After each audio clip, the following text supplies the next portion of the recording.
24 अगस्त 2001 Toronto से Lisbon जाने वाली एयर ट्रांसिट फ्लाइट 236 करीब 39,000 फीट पर अटलांटिक ओशन के ऊपर ग्लाइड कर रही थी और ये आधी रात का समय था।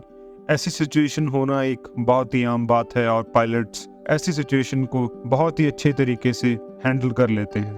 पर सिचुएशन में ट्विस्ट तब आता है जब पायलट्स को ये पता चलता है कि प्लेन में कुछ खराबी है और जिसकी वजह से बार बार उनकी स्क्रीन पर एरर शो हो रहा है।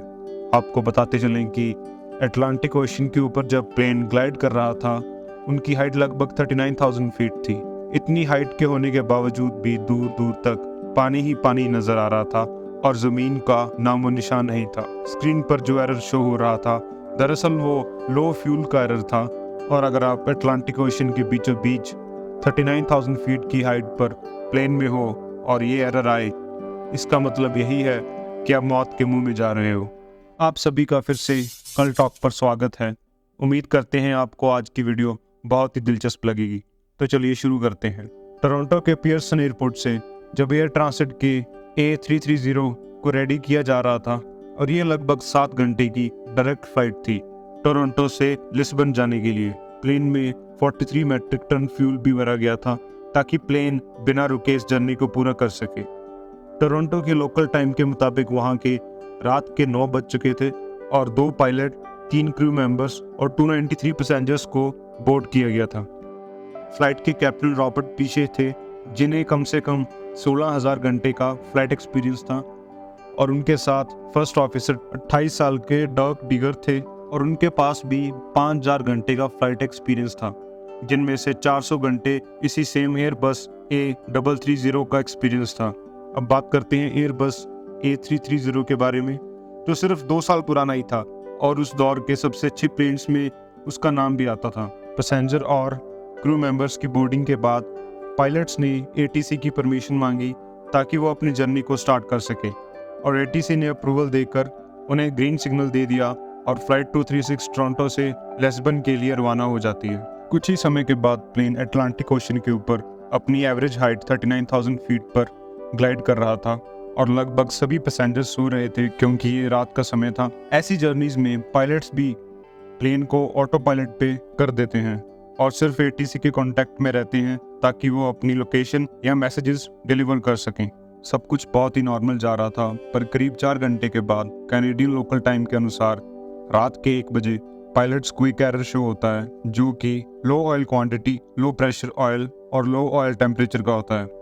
दोनों पायलट्स ने ऐसा एरर अपने सारे एक्सपीरियंस में कभी नहीं देखा था और वो बार बार अपनी फ्लाइट मैनुअल भी चेक कर रहे थे, बट उसमें ऐसा कुछ भी नहीं लिखा था जो इस सिचुएशन में उनके काम आ सके।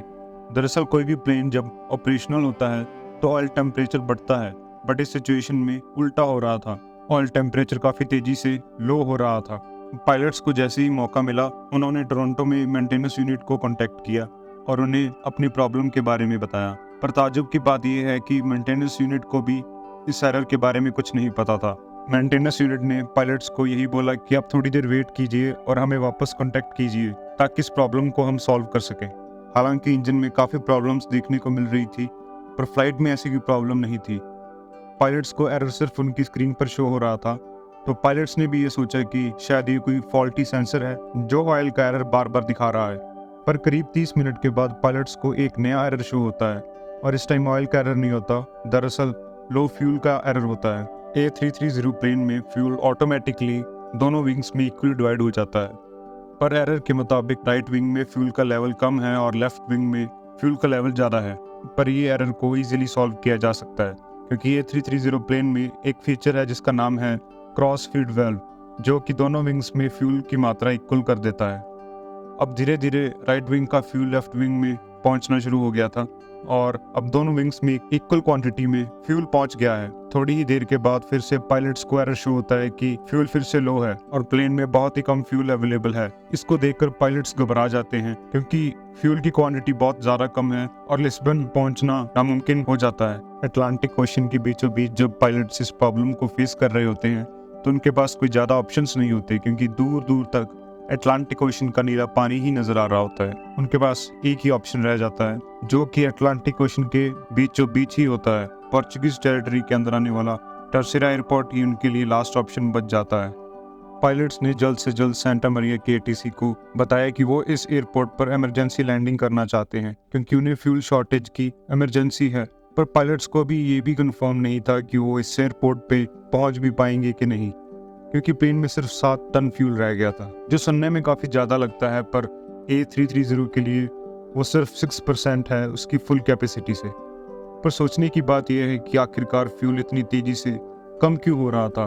पायलट्स ने सोचा कि इतनी तेज़ी से फ्यूल कम होने का एक ही कारण हो सकता है, कहीं ना कहीं से फ्यूल लीक हो रहा है। तो पायलट्स ने अपने क्रू मेंबर्स को कहा कि वो जाकर ट्रेल एंड में चेक करें कि वहाँ फ्यूल लीकेज हो रहा है कि नहीं। पर अंधेरे की वजह से क्रू मेंबर्स को कुछ भी साफ साफ नजर नहीं आ रहा था। सबसे गंभीर बात यह थी कि हर 5 मिनट में 1 टन फ्यूल खत्म हो रहा था। पायलट्स को ये भी लग रहा था कि वो पास के एयरपोर्ट पर भी नहीं पहुंच पाएंगे। इसी दौरान पायलट्स लगातार मेंटेनेंस यूनिट के साथ कांटेक्ट में थे, पर वहां से कुछ भी ऐसा पुख्ता सोल्यूशन नहीं मिल पा रहा था जो इस लीकेज को बंद कर सके। मेंटेनेंस यूनिट का यही कहना था कि वो अपनी हाइट 39,000 फीट को घटाकर 20,000 फीट पर ले आए ताकि वो कंफर्म कर सकें कि फ्यूल वाकई में ही लीक हो रहा है कि नहीं। पर पायलट्स ने ये करने से साफ मना कर दिया, क्योंकि उनका मानना था कि अगर वो 20,000 फीट की हाइट पर आ जाएंगे और मान लो फ्यूल लीकेज कंफर्म भी हो जाती है तो वापस 39,000 फीट पर जाना बहुत ही मुश्किल हो जाएगा। तो इसी वजह से पायलट्स ने 39,000 फीट की हाइट पर रहना ही सही समझा, क्योंकि कम से कम उनके पास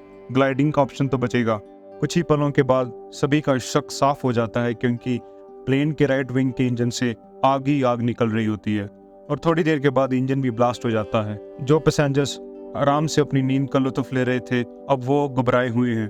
प्लेन में अब सिर्फ 4.5 टन फ्यूल ही रह गया होता है और धीरे धीरे प्लेन का एल्टीट्यूड भी कम होता जा रहा था। पायलट्स ने तुरंत ही टर्सेरा एयरपोर्ट पर इमरजेंसी का मैसेज कर दिया और टर्सेरा एयरपोर्ट पर हर तरीके की मदद पहुंच गई थी, जैसे कि फायर फाइटर्स, एम्बुलेंसेज और भी इमरजेंसी व्हीकल्स भी पहुंच गए थे। पर अभी भी प्लेन 240 किलोमीटर दूर था एयरपोर्ट से और प्लेन में सिर्फ 600 kg फ्यूल अवेलेबल रह गया था। इसके बाद वो हुआ जिसका सभी को डर था। लेफ्ट विंग के इंजन ने ब्लास्ट कर दिया, क्योंकि वो ओवर यूज हो रहा था, क्योंकि पहले ही राइट विंग का इंजन ब्लास्ट हो चुका था।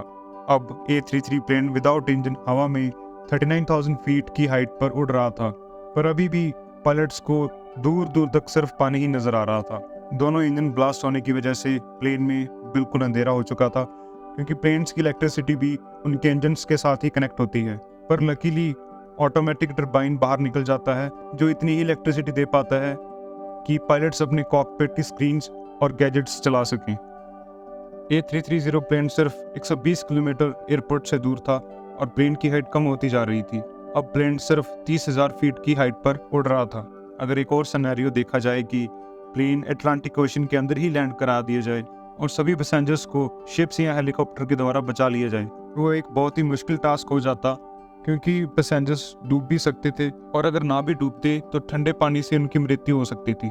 प्लेन का एल्टीट्यूड 2000 फीट पर मिनट के हिसाब से गिर रहा था और जब प्लेन एयरपोर्ट से सिर्फ 15 किलोमीटर की दूरी पर था, उसकी हाइट लगभग 13,000 फीट पर थी। अब अगर पायलट प्लेन की नोज डाउन करके लैंड करने की कोशिश करते हैं तो प्लेन की स्पीड बहुत ही ज़्यादा हो जाएगी और क्रैश लैंडिंग के चांसेस बढ़ जाएंगे, जो बहुत ही भयानक होते हैं और बहुत जाने की पॉसिबिलिटीज़ बढ़ जाती हैं। पायलट्स ने अपनी अकल का इस्तेमाल करके प्लेन को 360 डिग्री पर घुमाया, जिसकी वजह से प्लेन और एयरपोर्ट का डिस्टेंस तो सेम ही रहा, पर प्लेन का एल्टीट्यूड 13,000 फीट से 5,000 फीट तक आ गया, जो अभी भी प्लेन को सेफ नहीं था कि वो सेफली लैंड कर सकें। इसको देख के पायलट्स ने फिर से अपनी अकल का इस्तेमाल किया और प्लेन को कुछ एस टर्न्स लगवाए, जिससे प्लेन और एयरपोर्ट की दूरी ज़्यादा बढ़ी भी नहीं और पायलट को टाइम मिल गया कि वो प्लेन की हाइट थोड़ी और कम कर सके। नॉर्मल प्लेन लैंडिंग में प्लेन के फ्लैप्स खोल दिए जाते हैं और प्लेन की थ्रस्ट को थोड़ा बढ़ा दिया जाता है ताकि प्लेन की नोज ऊपर हो सके, बट इस कंडीशन में ऐसा होना बहुत ही मुश्किल था, क्योंकि प्लेन के दोनों इंजन्स ब्रस्ट हो चुके थे। ये लैंडिंग नॉर्मल लैंडिंग से काफ़ी खतरनाक थी, बट पायलट्स के पास और कोई ऑप्शन भी नहीं था। पायलट्स प्लेन को जैसे तैसे एयरपोर्ट पर लैंड करवाना ही था। लैंडिंग के दौरान 12 में से 8 टायर ब्रस्ट हो चुके थे और प्लेन को रोकना काफ़ी मुश्किल था, बट पायलट्स ने कैसे न कैसे करके मैनेज कर लिया और प्लेन को लैंड करवा के रोक भी दिया। पर जैसे ही प्लेन स्टैटिक पोजीशन पे आता है तो उसके लैंडिंग गियर में आग लग जाती है, पर एयरपोर्ट के इमरजेंसी क्रू ने उस आग को जल्द से जल्द बुझा दिया।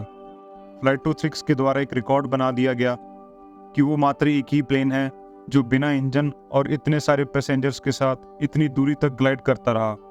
बाद में इन्वेस्टिगेशन के द्वारा पता चला कि प्लेन जब टोरंटो में मेंटेनेंस में था तो वहाँ के मेंटेनेंस यूनिट ने एक पार्ट चेंज किया था और वो पार्ट किसी और प्लेन का था। वो पार्ट प्रॉपरली A330 में फिट नहीं हो पाया था और वाइब्रेशन की वजह से साथ में गुजर रही फ्यूल पाइप को बर्स्ट कर दिया था। फिर एविएशन की दुनिया में एक नया रूल लागू कर दिया कि सभी प्लेन्स में एक फीचर कंपलसरी कर दिया जो कि फ्यूल लीकेज बताता हो और पायलट्स को इजीली इस फॉल्ट का पता चल जाए। करीब 1 साल के बाद कैप्टन रॉबर्ट पीशे और फर्स्ट ऑफिसर डग टीगल को A33 लैंडिंग करवाने पर सुपीरियर एयरमैनशिप अवार्ड दिया गया। उम्मीद है आपको ये कल टॉक की वीडियो दिलचस्प लगी होगी। मिलते हैं अगली वीडियो में। नमस्कार।